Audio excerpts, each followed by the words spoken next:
Swayam Prabha. Digital India. Educated India.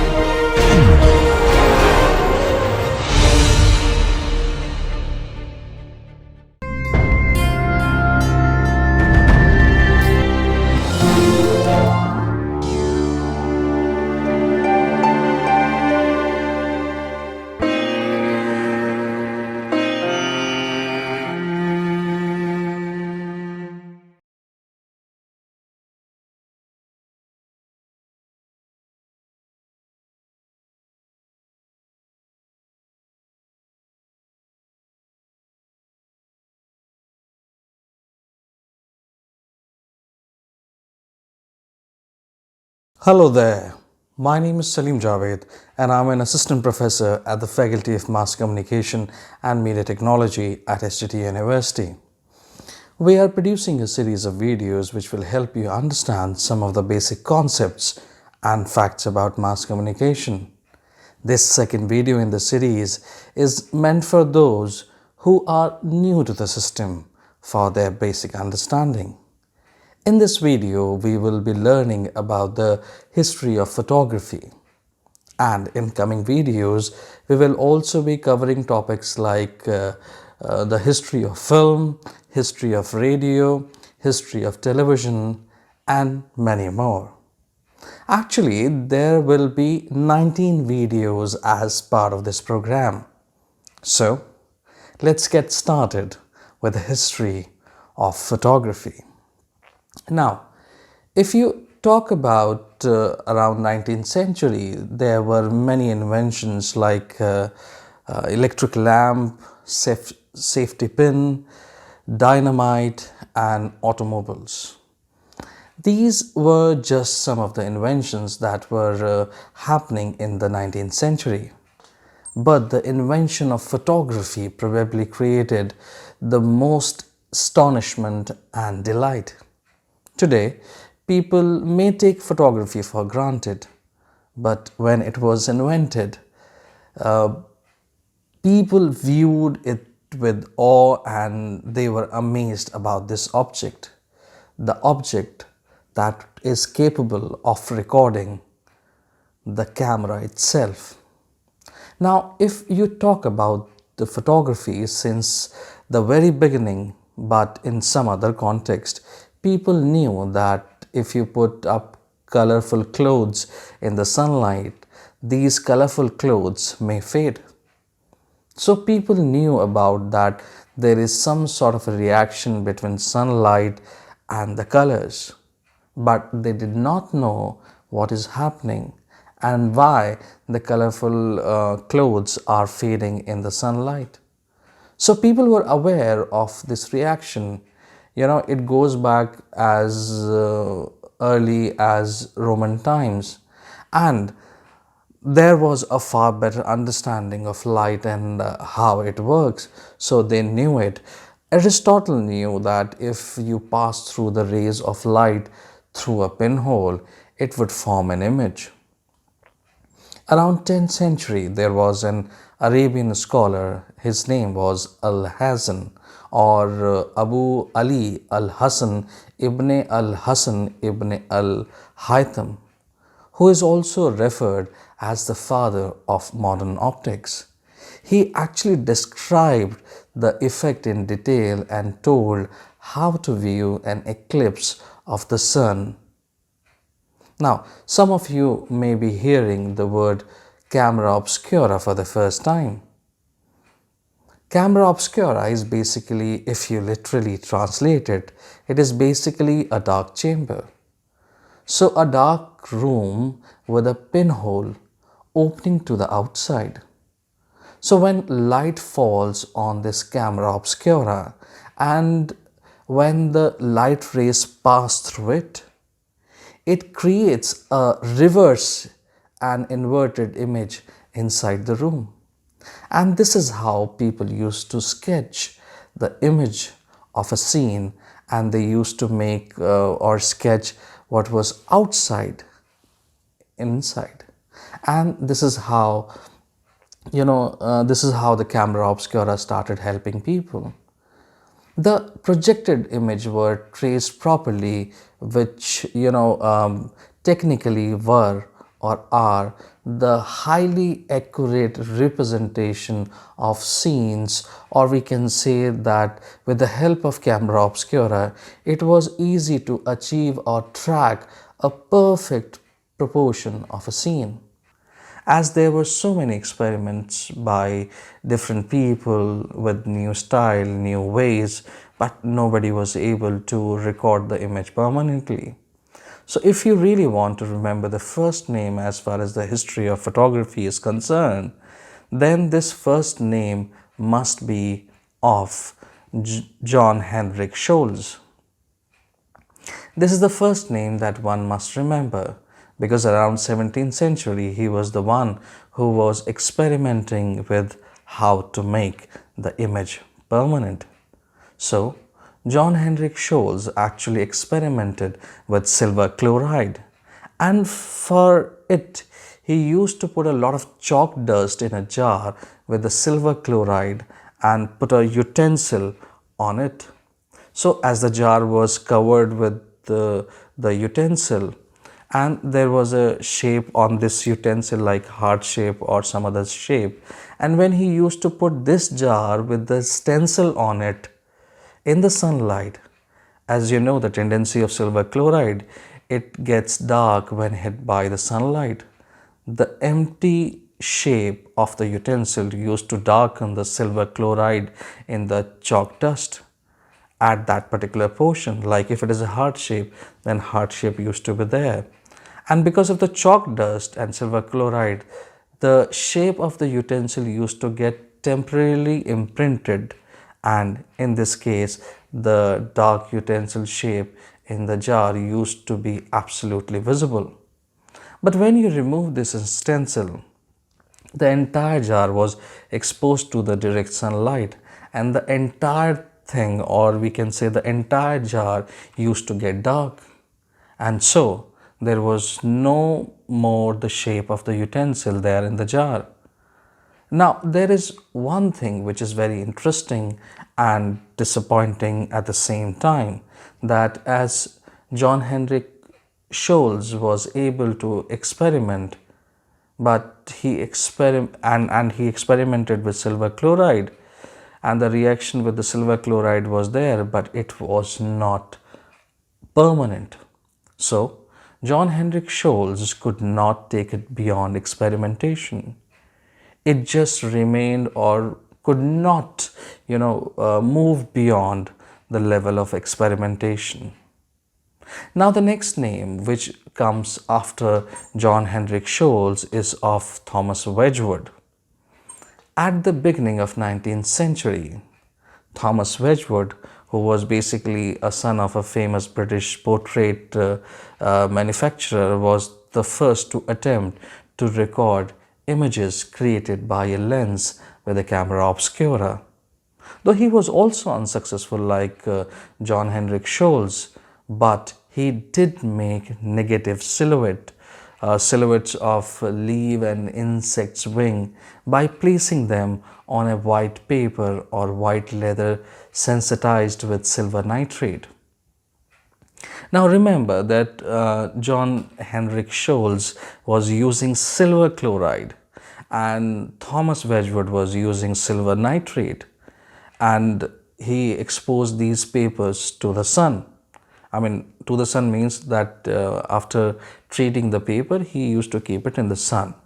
The paper darkened when it was exposed to the light, and where there was no leaf or wing, that area was darkened as compared to the portion where there were leaves or wings. So when he did remove these leaves and wings, the shape of the wings and leaves were there on the paper.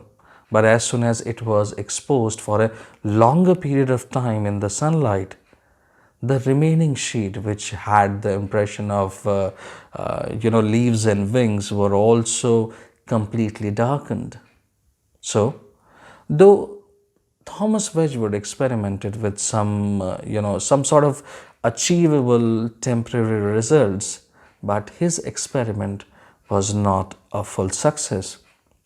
So the next development, which is basically very important after Thomas Wedgwood had been, working on the right line with the investigation of silver compound. But interestingly, silver actually played no role in making the first permanent picture. There was another gentleman, his name was Joseph Nissif Niyab. Now, if you really want to remember these names, because these are like Joseph Nissif Niyab is a French name, then you can only remember the name like Niyab. So, the first one was like Scholes, then Thomas Wedgwood, and now the name Niyab.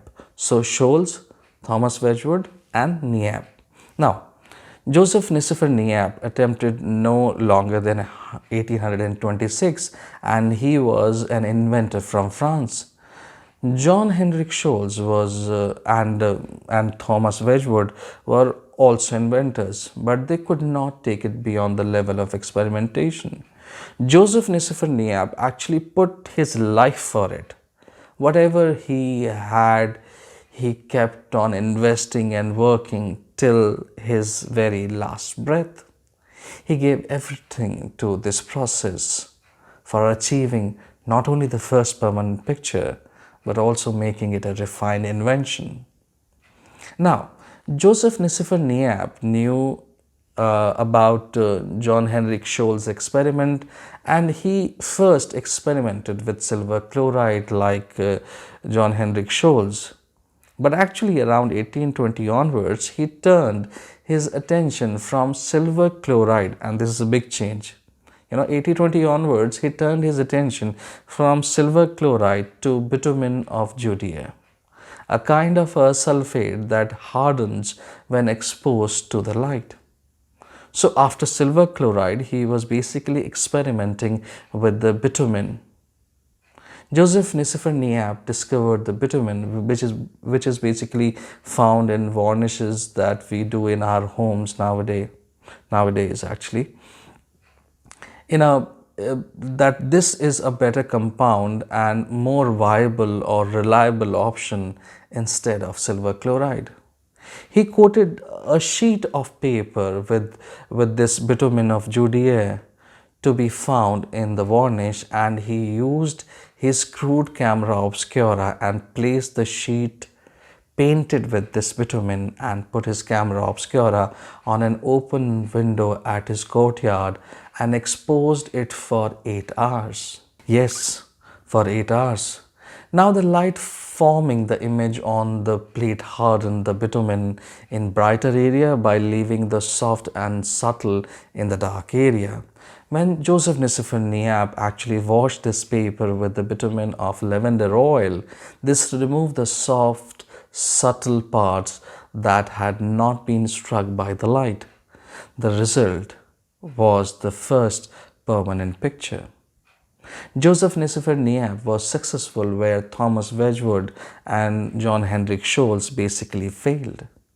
Joseph Nissif Niyab was able to hold the picture, and this is how we got our first permanent picture. Now, very interesting stories on the way. But you would ask, sir, why an interesting story? Well, the answer is that with the help of stories, everyone is able to remember the facts effortlessly. Now you know that the first name was John Henrik Scholes, second was Thomas Wedgwood, and then Joseph Nissif Niyab was the next name. The fourth name in this series or in this row is also very important like these three names. His name is Daguerre, or his full name is Jacques Daguerre. Daguerre got to know about first permanent picture, which was achieved by Joseph Nissif Niyab through the optician who used to sell the lenses to both of them. So Jacques Daguerre basically was the owner of diorama display in Paris, and used the camera obscura in the sketching scenes, and he was also interested in preserving the images. When he got to know about this permanent image through his optician, he wrote several times to Nissif Niyab and tried to convince him. And after so many attempts, they finally became partner in year 1829 and started working together. But in 1833, Joseph Nissif Niyab died and Jacquemin Daguerre kept on experimenting alone. And after being satisfied with his new method, which he called daguerreotype process, he announced it in front of French Academy of Science on 7th January 1839. The response was beyond expectations. Now let's know what is daguerreotype process. The daguerreotype was made on a highly polished surface of silver that was plated on a copper sheet. It was sensitized by being placed, silver side down over a container of iodine crystal inside a box. Rising vapor from the iodine reacted with the silver, producing the light-sensitive compound silver iodide. During exposure in the camera, the plate recorded an image that at that stage was latent. A chemical change had taken place, but no evidence of that was visible. To develop the image, the plate was placed again silver side down in another box containing a dish of heated mercury at the bottom. Now, vapor from these mercury reacted with the exposed area of the plate.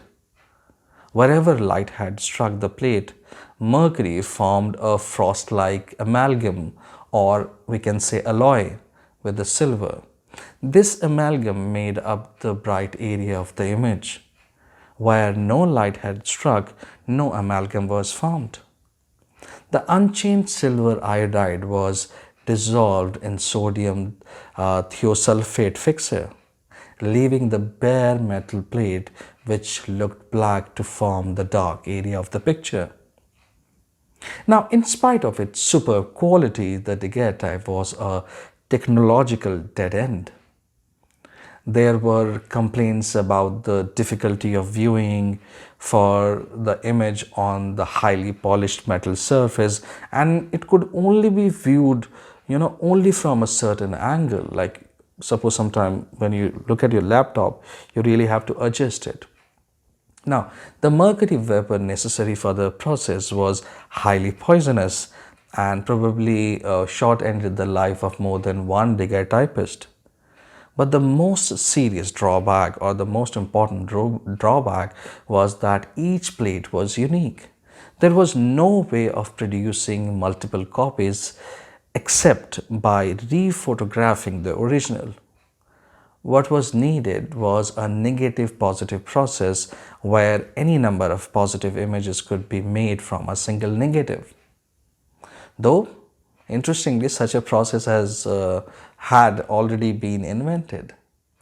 On January 25th, 1839, less than 3 weeks after the daguerreotype was announced to the French Academy, an English amateur scientist named William Henry Fox Talbot. So William Henry Fox Talbot appeared before the Royal Institute of Great Britain to announce that he too had invented a way of fixing image of the camera obscura. But Talbot was a disappointed man when he gave a hasty prepared report. He admitted it quite later that Daguerre's prior announcement frustrated the hope with which I had pursued during nearly 5 years this long and complicated series of experimentation. The hope, namely, of being the first to announce to the world the existence of the new art, which he has since been named photography. Although this dream could not be fulfilled, Talbot was still determined to establish that his process is wholly independent of daguerreotype. Talbot realized the value of having photograph on paper rather than on metal. That's why Talbot is important. The photos made by daguerreotype process was on metal and Talbot's photographs they were on paper. In fact, Talbot was adamant to have it on paper. His images were easily reproducible. So in daguerreotype process, the reproducibility was a problem, whereas it was an advantage with Talbot's process. He placed the full developed negative in contact with another sheet of sensitized paper and exposed both of it or both of them to light, a process now known as contact printing. Because of reproducibility, the calotype had a major advantage over one of a kind of daguerreotype, but it never became widely popular. Though calotype is beautiful in its own way, but viewers, they started comparing it with daguerreotype and they were disappointing, some sort of disappointment because it lacked the sharpness of daguerreotype. Another popular process known as the Collodion wet plate process combined so many advantages that despite its drawback, virtually all the photographers used it from its introduction in 1851 until the development of gelatin dry plate about 30 years later. It was invented by Frederick Scott Archer and Gustav Lee Gray. By the end of 1860, it had almost entirely replaced the first practical photographic process, the daguerreotype. It has the best features of daguerreotype, like the sharpness, and the best feature of calotype, the reproducibility. All and it was more light sensitive than either of them, with exposure as short as 5 seconds.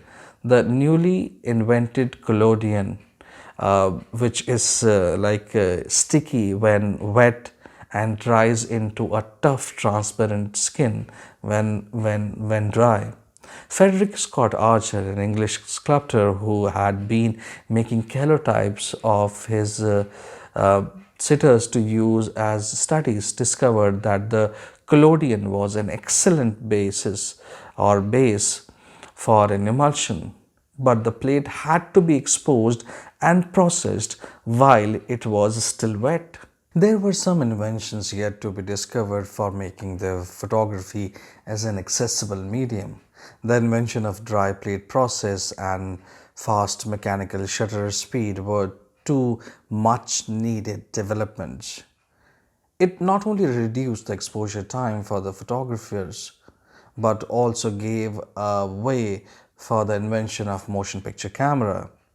It all started with a bet that was put on test by the former governor of California, Leland Stanford, and his friends, who had a bet on whether a horse all four hooves are in air at the same time while the horse is running or trotting. This may seem to be of no importance today, but I must tell you that you even today have not seen or must not have seen a statue or painting of a horse with all four legs up there in the air. Back then, there was no way to know it. In 1872, Stanford hired Edward Muybridge, a famous photographer, famous landscape photographer, for this task. He came up with a solution in the year 1878, and as part of his experimentation, he placed 12 cameras in a row and attached it with strings and had a sequence of images one after another when the horse passed by. One of the pictures clearly showed all the four hooves of the horse in the air. Not only the bet was won, but also ignited many other inventions and experimentations. By the year 1879, Edward Muybridge came up or invented zooproscoscope, a device with counter-rotating disc that projected the images sequentially. Now one could actually see a representation of the horse galloping, and the effect was truly stunning. For many inventors, be that Edison also or others, it was the beginning of new era. By the 1880s, the perfection of two processes not only made possible a fast dry plate, but also eliminated the need for the clumsy, fragile glass plate itself. The first development was the new emulsion, in which the light-sensitive silver salts could be suspended. It was based on gelatin, a jelly-like substance, which is processed from the cattle bones and hides. It retained its speed when dry and could be applied on the other inventions like film rolls. Roll films revolutionized photography by making it simple enough for everyone to enjoy. Much of the credit for popularizing photography goes to one man, George Eastman, who began as a bank clerk in Rochester, New York, and built his Eastman Kodak company into one of the country's foremost industrial enterprise.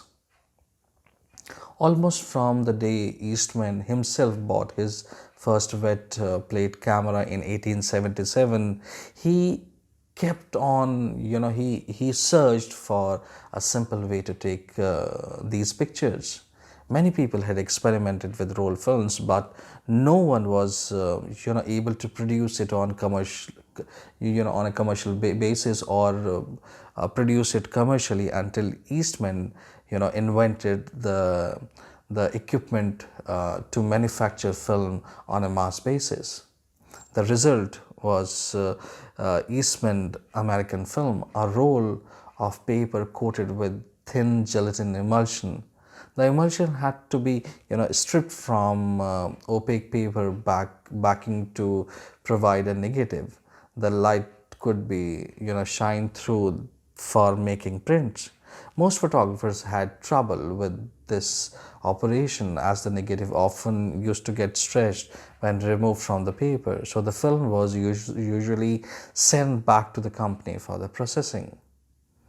This new film actually created a great stir among photographers, but it had little immediate meaning for the general public, since the heavy, expensive and expensive cameras were still necessary for taking pictures.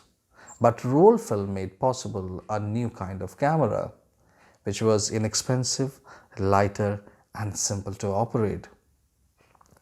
And it made everyone a potential photographer. Eastman introduced the Kodak in 1888. It came loaded with 50-foot roll film, enough for 100 pictures. When the roll was used up, the owner used to return the camera with the exposed film still in it to the Eastman company. Soon the developed and printed photographs and the camera reloaded again with the new film was sent back to the owner. The Kodak's slogan was aptly or simple: you press the button and we do the rest.